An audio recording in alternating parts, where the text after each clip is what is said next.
Orang kata perempuan kuat memilih ni cerewet. Tapi salah ke kalau aku betul-betul nak pilih dengan siapa aku nak hidup selama-lamanya? Oh, berapa tahun dah? Lama ni. Ni interview apa ni, Pak? Saya jodoh.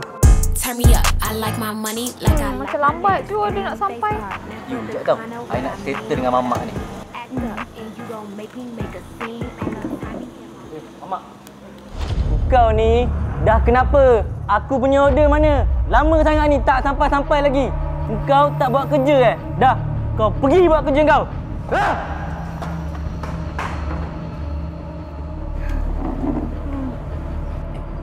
Kenapa muka macam tu? You jangan risau. I garang dengan orang lain je. Tapi dengan you, I janji, I takkan naikkan suara pun.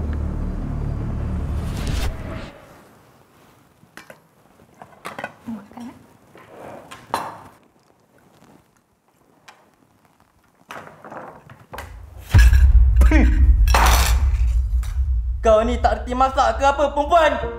Kenapa bang? Kenapa masak sangat ni? Kau memang perempuan sial lah. Kau buat rugi hantaran aku dah pokok je. Kau ni kenapa? Kau ni...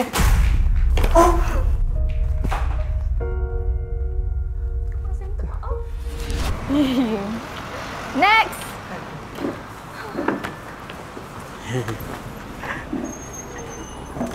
Hai awak. Hai. Hai. Khabar? Okay, so kalau kita kahwin nanti, you boleh tolong I masuk dapur tak? Tu I akan tanya mak jap. I text dia sekejap je.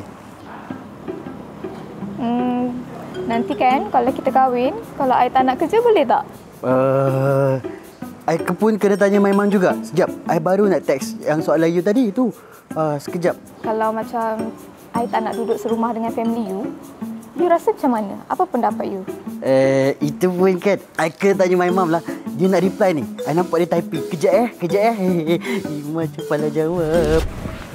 Abang, nanti rumah baru kita nanti kan, kita cat warna putih lah. Baru nampak luas. Warna putih? Kalau warna putih warna putih, Mak! Ya. Kalau rumah cat warna putih semua, Mak okey tak? Tak nak lah. Warna putih cepat kotor. Mak tak suka. Mak suka ni. Hijau lumut. Ya, warna hijau lumut. Jangan dengar je cakap Mak. Semua rumah Mak cat, semua orang puji. Kawan Mak je semua puji. Kita ikut perut Mak je. Ni aku kahwin dengan kau ke kahwin dengan family kau ni? Next! Next! Saya ni lelaki yang berpilihan tetap. Saya takkan bawa beg perempuan sampai bila-bila. Oh, sebab? Sebab daripada pandangan saya, di situlah mula titik seorang perempuan tu dia nak kontrol hidup lelaki. Hari ni saya bawa beg, esok sapu sampah, lusa masuk dapur. Oh, no. Saya takkan buat benda remeh macam tu. Abang, tolonglah bawa ni. Tak larat lah. Lelaki nak tolong bawa benda ni? Memang tak lah. Lagipun abang dah bayar kan. Bawa je lah. Next.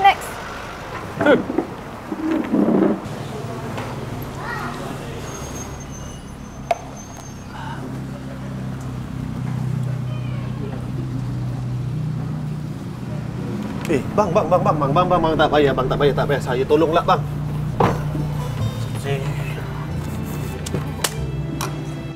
Wah, perfectnya.